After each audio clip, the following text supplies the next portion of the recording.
কারণ আমরা যা কিছু বলছি মোবাইলে হোয়াটসঅ্যাপ মেসেজের মাধ্যমে। এখন ভোজের মাঠ 1200 ভোটার আছে, 1200-র মধ্যে প্রায় 700 মানুষকে হিয়ারিং এ রেখেছে। 700 এটা বিরাট একটা চক্রান্ত শিকার শুধুমাত্র এ নয়, দুজনদের নয়, কারণ আমাদের হাত দিয়ে, আমাদের মাথা দিয়ে, আমাদের এই পরিশ্রমের মাধ্যমে এই সাধারণ মানুষদেরকে ডিভোটার করার একটা বিরাট চক্রান্ত হচ্ছে। সব থেকে মনে হয় বাদ বাকি সমস্ত মানুষের নাম নো ম্যাচ বলে লিখে দিচ্ছে। নো ম্যাচ, কাউকে দিচ্ছে মিচ, কাউকে দিচ্ছে নো, এরকম করে ইশারায় লিখে দিচ্ছে। যখন এটা একটা কোনো আমাদের এই আপলোডের কোনো ভ্যালু দিচ্ছে না। যা কিছু আমরা আপলোড করতে বলছি আপলোড করে দিচ্ছি, কিন্তু তারপরে হঠাৎ ঘুরতে সকালে দেখতে পাচ্ছি যে তাদের নাম ডিসক্রিপেন্সি চলে এসেছে।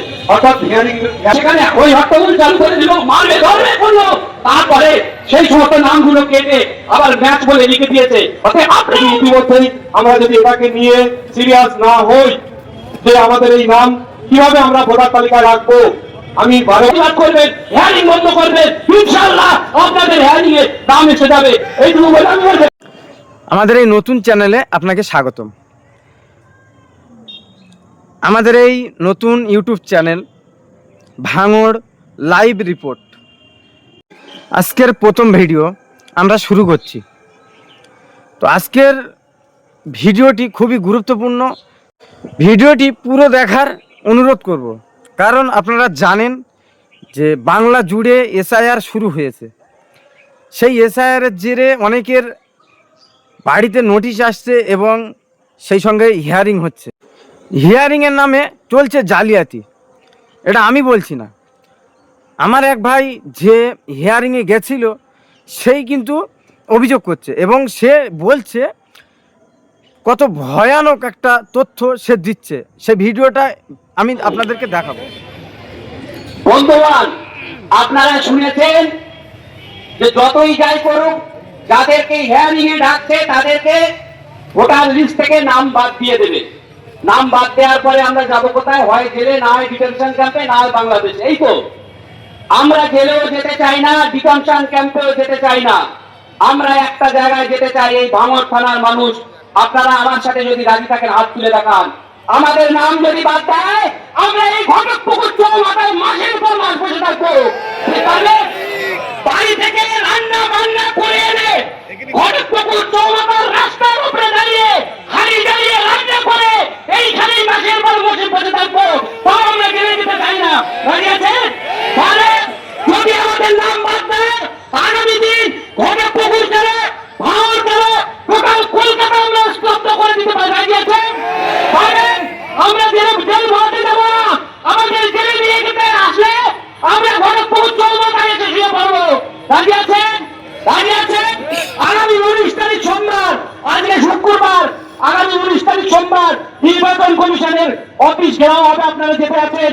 যেতে রাজি আছেন? 12টার সময় কলকাতার টিপু সুলতান মসজিদে আমরা হাজির হব। আপনারা আপনাদের এলাকার গাড়ি নিয়ে সকলে দলে দলে চলুন। নির্বাচন কমিশন আমরা ওই দিনে ঘেরাও করবো। প্রয়োজনে নির্বাচন কমিশনের একটাও ইট আমরা আস্ত রাখবো না, ভেঙে টুকরো টুকরো করে ভাঙড়ে নিয়ে চলে আসবো। আনন্দ অর্থাৎ সকলে পাতায় কাপড়ের কাপড় বেঁধে সকলে চলুন আগামী সোমবার বেলা 12টার সময় ধর্মতলা টিপু সুলতান মসজিদের সামনে। ওখান থেকে আমরা নির্বাচন কমিশনের দ্বারে যাব। আপনাদেরকে আরেকটা কথা বলি, সময় বেশি নেব না। আমি এইমাত্র হিয়ারিং থেকে ফিরলাম, আপনাদেরকে একটু সতর্ক করলাম। আমাদের নারায়ণপুর পাগলাহাটি স্কুলে হিয়ারিং হচ্ছে। আমার গ্রামের নাম ঘোষের মাঠ, শুনে নেন। আইবির লোকেরা শুনে নেন, আমার গ্রামের নাম ঘোষের মাঠ। 1200 ভোটার আছে, 1200-র মধ্যে প্রায় 700 মানুষকে হিয়ারিং এ রেখেছে। 700-র মধ্যে আজকে 350 হলো, আগামীকাল 350 হবে। আপনাদেরকে সতর্ক করে রাখি, হিয়ারিং হচ্ছে। হিয়ারিং এর মধ্যে 350-র মধ্যে 30 জনের নাম ম্যাচ করেছে, বাদ বাকি সমস্ত মানুষের নাম নো ম্যাচ বলে লিখে দিচ্ছে। নো ম্যাচ, কাউকে দিচ্ছে মিচ, কাউকে দিচ্ছে নো, এরকম করে ইশারায় লিখে দিচ্ছে। যখন আমাদের গ্রামের লোকেরা, আমাদের বুথের লোকেরা যখন সেখানে ওই হট্টগোল চালু করে দিল, মারবে ধরবে করলো, তারপরে সেই সমস্ত নামগুলো কেটে আবার ম্যাচ বলে লিখে দিয়েছে। আপনারাও রেডি হন, যাদেরকে এখনো পর্যন্ত হিয়ারিং এ ডাকিনি। আপনারা লক্ষ্য রাখবেন, আপনাদের ওই ডকুমেন্ট গুলো ওরা লিখে দেবে নো ম্যাচ কিংবা নো কিংবা মিস লিখে দেবে। যদি আপনার এরকম কিছু থাকে সঙ্গে সঙ্গে আপনি প্রতিবাদ করবেন, হেয়ারিং বন্ধ করবেন, ইনশাআল্লাহ আপনাদের হেয়ারিং এ নাম এসে যাবে। এইটুকু বলে আমি আমার বক্তব্য শেষ করলাম। আসসালামু আলাইকুম ওয়া রাহমাতুল্লাহি ওয়া বারাকাতুহু। খুব গুরুত্বপূর্ণ কথা বলেছে, একটা ভালো তথ্য দিয়েছে মোহাম্মদ আলী ভাই। আপনাদের হিয়ারিং এ যেতে হবে, আপনারা ভিডিও ক্যামেরা চালু করে রাখবেন, কোনো কিছু হলে ওখানেই কোন চিড়িয়ে ঝাঁপতে তো দেখেছেন কত ভয়ঙ্কর একটা তথ্য দিয়েছে। এবার আপনাদের সামনে রাখবো একজন বিএলওর, তিনি যে এই কাজটা করছে কিভাবে এবং তিনি যে তথ্য দিচ্ছে সেটা তো আরও ভয়ানক। তার বক্তব্য আমি শোনাবো। তার আগে বলবো ভিডিওটি শেয়ার করুন, আপনার বন্ধু বান্ধবদের হোয়াটসঅ্যাপে ফেসবুকে শেয়ার করুন, যাতে করে এই সতর্কবার্তা সবার কাছে পৌঁছে যায় এবং সবাই সজাগ থাকে। কারণ আমাদের সময় এসেছে সজাগ হওয়ার, কারণ এখন যদি আমরা না সজাগ হই আমাদের আর সজাগ হওয়ার সময় দেবে না। তো চলুন শুরু করা যাক। একজন বিএলওরও তিনি কি বলছেন, তার কি অভিজ্ঞতা এবং তিনি কতটা হতাশ, আপনারা ভিডিওতে দেখুন। ভোটার মনে করবে তাকেই ভোটার হিসেবে কমিশন তার ভোটার লিস্টে নাম তুলবে। কিন্তু আমরা আজকে দিনে দাঁড়িয়ে আমার মনে হচ্ছে আমরা বিএলও অফিসার নয়, আমরা হচ্ছে বিডিও অফিসের পিওন। কারণ বিডিও অফিস থেকে যে অর্ডারটা আমাদের আসছে ভায়া মেসেজ, কোনো লিখিত অর্ডার নয়। এটা নিয়ে আমরা দুদিন আগেও আমরা বিডিও অফিসে ধর্ণা দিয়েছি যে প্রত্যেকটার একটা লিখিত অর্ডার থাকে, স্ট্যাম্প থাকে, সিল থাকে গভর্নমেন্ট পেপারে, যে এই অর্ডারটা এটা ফলো করতে হবে। এখনো পর্যন্ত আমাদের কাছে কিন্তু সেরকম লিখিত কোনো অর্ডার কোনো বিএলও কোনো বুথের অফিসারের কাছে নেই। ইভেন সব থেকে মজার কথা, যারা আমাদের উদ্বোধন কর্তৃপক্ষ, যারা বিডিও অফিসের চেয়ারে বসে আছে, তাদের কাছেও আমরা এই দাবি জানিয়েছিলাম, তারাও একই কথা বলছে যে আমার কাছেও নেই। তাহলে তার এই তথ্যটা কার মাধ্যমে সার্কুলেট হচ্ছে? তা বলছে এটা ইআরও থেকে আসছে, সিও থেকে আসছে। অন্যায় বলে আমি প্রতিষ্ঠিত করতে যাব, আমার তো কলমের জোর ছাড়া আমি অন্য জোর দেখাতে পারবো না। সেই জোরটা দেখাতে গেলে আমাকে আইনের কাজ ছাত্র যায় যেতে হবে, কিন্তু সেখানে তো কাগজ কথা বলবে, কিন্তু সে কাগজ কোথায়? কারণ আমরা যা কিছু করছি মোবাইলে হোয়াটসঅ্যাপ মেসেজের মাধ্যমে এখনো পর্যন্ত। এই মোবাইলের ইলেকট্রনিক মিডিয়া, ইলেকট্রনিক মেসেজের বেস করেই এসআইএর পুরো কাজটা অল ওভার ওয়েস্ট বেঙ্গল তথা যত রাজ্যে হচ্ছে সেটা সুসম্পন্ন হচ্ছে। এর কোন লিখিত হার্ড কপি অর্ডার এখনো পর্যন্ত ইসিআই থেকে আমাদের ব্লক অফিসের কাছে নেই। সবথেকে অদ্ভুত মজার ব্যাপার, এবং সেই এত বড় একটা গুরুত্বপূর্ণ বিষয় যেখানে একজন মানুষ তার ভোটাধিকার দিতে পারবে কিনা, ভোটার লিস্টে নাম থাকবে কিনা, সেটা সেই হোয়াটসঅ্যাপ মেসেজেই তার নিষ্পত্তি হচ্ছে।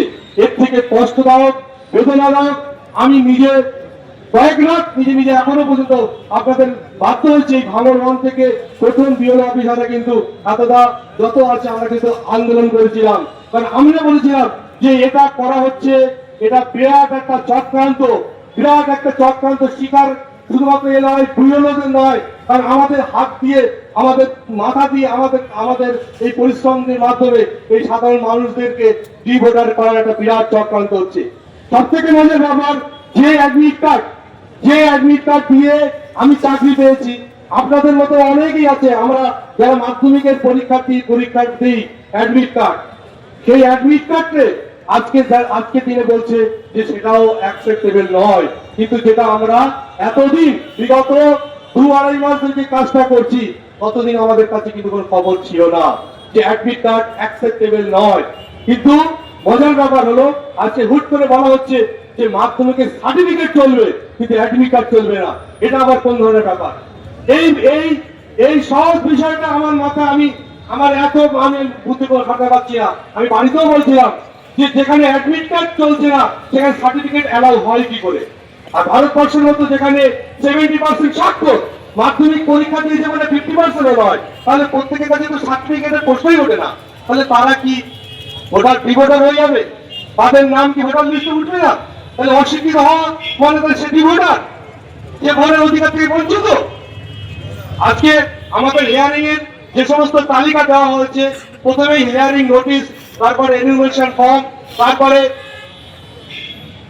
একটা পেপার দিতে হবে। 5 নম্বরে কে বলছে যে আপনার মাধ্যমিকের সার্টিফিকেট অথবা আপনার বার্থ সার্টিফিকেট 1987 এর পরে অনেক ম্যাক্সিমাম পেয়েছে, তার আগে অনেকেরই নেই। আমি মানে ধর্ম বর্ণ নির্বিশেষে সকলের কাছে আবেদন রাখছি, এটা একটা কোনো আমাদের এই আপলোডে কোনো ভ্যালু দিচ্ছে না। যা কিছু আমরা আপলোড করতে বলছি আপলোড করে দিচ্ছি, কিন্তু তারপরে হঠাৎ ঘুরতে ঘুরতে সকালে দেখতে পাচ্ছি যে তাদের নাম ডিসক্রিপেন্সি চলে এসছে, অর্থাৎ হিয়ারিং নোটিশ অলরেডি ইস্যু হয়ে গেছে। তাই বলবো, আপনারা আপনাদের যে অধিকার, ভোট অধিকার, নিজেদের অধিকার নিজেদের মতো করে নিজেদের বিভিন্ন ভাবে যে সমস্ত আজকের দিকে দাঁড়িয়ে যারা আমাদের তথাকথিত নেতৃত্ব দিচ্ছেন, বিভিন্ন দলের যারা আছেন, সবার কাছে আমাদের অনুরোধ, আপনারা যে যার উপযুক্ত জায়গায় এটা নিয়ে পদক্ষেপ করুন। কারণ বিএলও নাম তুলে দেবে আর বিএলও নাম কেটে দেবে, এই জায়গায় কিন্তু জিনিসটা নেই। কারণ সবকিছু নিয়ন্ত্রিত হচ্ছে একটা সফটওয়্যারের মাধ্যমে, এবং সেটা খুব সুকৌশলের উপর থেকে ঠান্ডা মাথায় করা হচ্ছে। যদি ইতিমধ্যেই আমরা যদি এটাকে নিয়ে সিরিয়াস না হই যে আমাদের এই নাম কিভাবে আমরা ভোটার তালিকায় রাখবো, আমি বারে বারে অনুরোধ করবো, নিজেরা সচেতন হন, আপনার পাড়া প্রতিবেশী যারা আছেন বা লোকালে যারা আছেন তাদেরকেও সচেতন করুন। কারণ আপনি ভোট দিতে না পারলে আপনার ভোটার লিস্টে যখন আপনার নাম থাকবে না, তখনই কিন্তু রাজ্যদাওয়াটা বুঝবেন। আজকে নোটিশ এসেছে বলে আপনি রাজ্যদাওয়া দেখছেন। আমি বলবো, আপনাদের যেটা যেমন যে জায়গার মধ্যে সাধ্য মতো আপনারা এটাকে যেভাবে হোক আমরা আমাদের মতো করে প্রতিহত করি, না হলে কিন্তু 10ই ফেব্রুয়ারির পরে আমার মনে হয় না খুব বেশি আমরা কিছু করতে পারবো, কারণ আমাদের হাতের বাইরে তখন চলে যাবে। তো আগামী যে কটা দিন আছে প্রত্যেককে বলবো, বিরোধীদের সঙ্গে যোগাযোগ রাখুন, নেতৃত্বের সঙ্গে যোগাযোগ রাখুন, তারা কি ভাবছেন। আমাদের আজকে সব থেকে প্রয়োজন হচ্ছে নেতৃত্ব, লিডারের, যারা আমাদের প্রত্যেক এলাকায় একজন কয়েকদিন করে থাকে, বিভিন্ন সময় তারা ভূমিকা লেগে থাকে। আজকের এই যে এসআইএর এই যে পর্ব, হিয়ারিং পর্ব, এটা একটা বিরাট একটা মানে গুরুত্বপূর্ণ একটা পর্ব। তো এই জায়গায় আমি আবেদন করবো, যে সমস্ত নেতৃত্বরা আছেন তারা প্রত্যেকটা ভোটারের, প্রত্যেকে সাধারণ মানুষ হোক, শ্রমজীবী হোক, কৃষিজীবী হোক, যে যে জায়গায় যে স্থানে থাকবে তাদেরকে নিয়ে বা না নিয়ে তার মতো করে যে যাবে হোক, জিনিসটার একটা সমাধান আমরা চেয়েছিলাম, সেই সমাধান কিন্তু আমাদের গ্রাহক দিতে পারেনি। এবং একথাও বলা হচ্ছে, আমাদের ঊর্ধ্বতন কর্তৃপক্ষ বলেছেন 100% যদি কাগজ সঠিক থাকে তারও হিয়ারিং এ আসতে হবে, তারও ভোটার তালিকায় নাম তুলতে নাও উঠতে পারে। এরপরে আর আপনারা অনেক কিছু জানেন, অনেক কিছু বোঝেন, নিজেরা নিজেদের মতো করে ভাবুন কিভাবে। আপনাকে অসংখ্য ধন্যবাদ এতক্ষণ সঙ্গে থাকার জন্য। তো এইভাবে আমাদের পাশে থাকার অনুরোধ রইল, আর চ্যানেলটিকে সাবস্ক্রাইব করে বেল আইকনটিকে অন করে রাখবেন, যাতে করে পরবর্তী ভিডিও আপলোড করার সঙ্গে সঙ্গে আপনার কাছে একটা নোটিফিকেশন পৌঁছে যায়।